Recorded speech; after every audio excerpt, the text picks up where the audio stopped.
ओम नमः शिवाय ओम नमः शिवाय ओम नमः शिवाय ओम नमः शिवाय ओम नमः शिवाय ओम नमः शिवाय।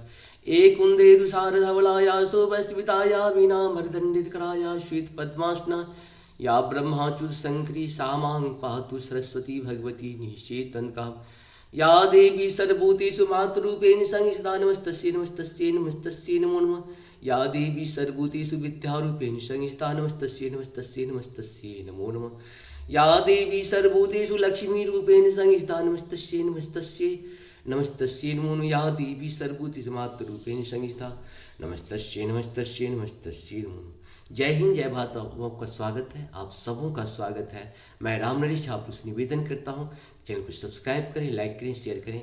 सत्य के साथ, सनातन के साथ, धर्म के साथ, विचार के साथ, विवेक के साथ, बुद्धि के साथ, विश्वास के साथ आज हम लोग शिव महापुराण का फिर से पुनः स्टार्ट नहीं करते हैं, जो आगे बढ़ाते हैं। शिव महापुराण का रुद्र संहिता चल रही है, जिसमें 54 एपिसोड चल रहा है। शायद हो सकता है कि हम नहीं देख पाए हैं, हो सकता है एपिसोड कुछ कम बेसी होगा तो हम लिख देंगे उस पर। जब ये थंबनेल लगाएंगे तो उसमें लिख देंगे। इसलिए आप सबसे निवेदन है कि इसको सुने, क्योंकि ये कंटिन्यूटी चलती रहती है और चलना भी चाहिए। शुरू करते हैं हम लोग। ब्रह्मा जी से दक्ष द्वारा मैथुन सृष्टि का आरंभ अपने पुत्र हर्यसों और शबलाओं को निवृत्ति मार्ग से भोजन कराने के दक्ष के नारद को शाप देना। ब्रह्मा जी कहते हैं, नारद, प्रजापति दक्ष अपने आश्रम पर जाकर मेरी आज्ञा पा हर्ष भरे मन से नाना प्रकार की मानसिक सृष्टि करने लगे।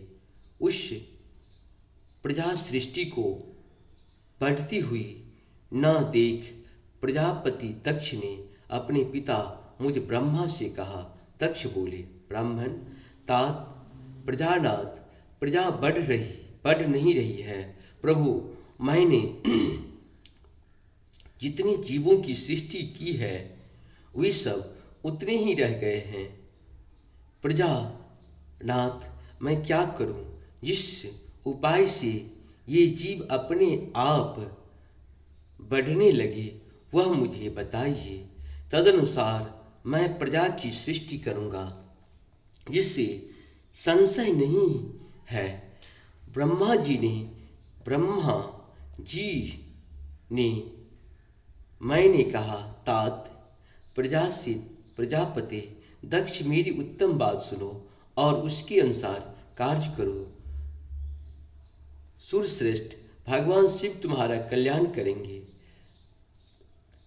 प्रजेश प्रजापति पंचजन बीरन की जो परम सुंदरी पुत्री अश्वनी है, उसी तुम पत्नी रूप से ग्रहण करो।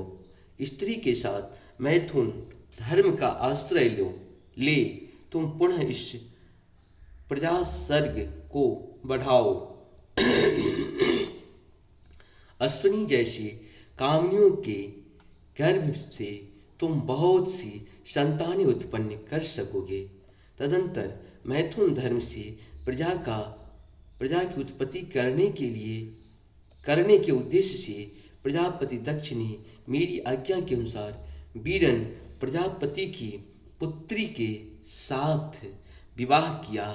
अपनी पत्नी बीरनी के गर्भ से प्रजापति दक्ष ने 10,000 पुत्र उत्पन्न किए, जो हर्यश्व कहलाए।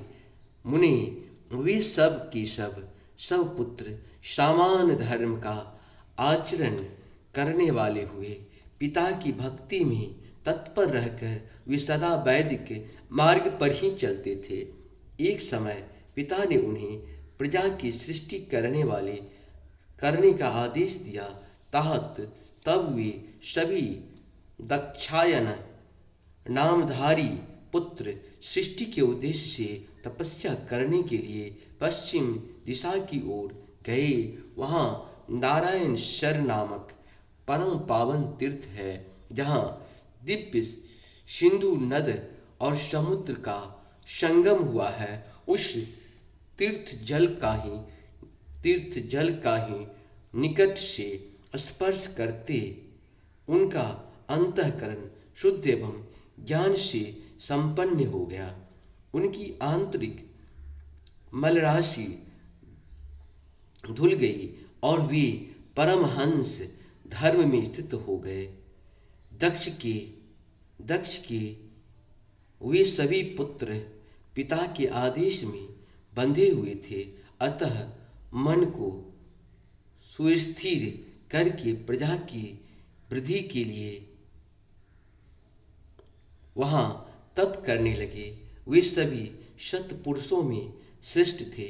नारद, जब तुम्हें पता लगा कि हर्षगण सृष्टि के लिए तपस्या कर रहे हैं, तब भगवान लक्ष्मीपति के हार्दिक अभिप्राय को जानकर तुम स्वयं उनके पास गए और आदरपूर्वक यूं बोले, दक्ष पुत्र हर्षगण, तुम लोग पृथ्वी का अंत देखे बिना सृष्टि रचना करने के लिए कैसे उद्यत हो गए। इस प्रकार से हम लोगों का पूर्ण हुआ और फिर हम लोग शुरू करेंगे। आप सबों को सत सत नमन है। भगवान की कृपा आप लोगों के ऊपर बरसता रहे, स्वस्थ रहें, सुखी रहें, शांति से रहें, लेकिन धर्म के साथ जरूर रहें। धर्म है तो हम सुरक्षित हैं। धर्म का साथ छोड़ने से हम असुरक्षित हो जाते हैं। अपने ही धर्म में नहीं रहना है, अपने परिवार जन को अपने पड़ोसी जन को भी धर्म के साथ जोड़ना है। धर्म तो एक था, एक है और एक ही रहेगा। धर्म और अधर्म कभी दो नहीं हो सकता। अधर्म की भी बहुत सारी संख्या है, लेकिन धर्म का सिर्फ एक संख्या है। शुरू कर। जय हो श्री राम। नमस्ते। हर हर महादेव। भजो मन राम चरण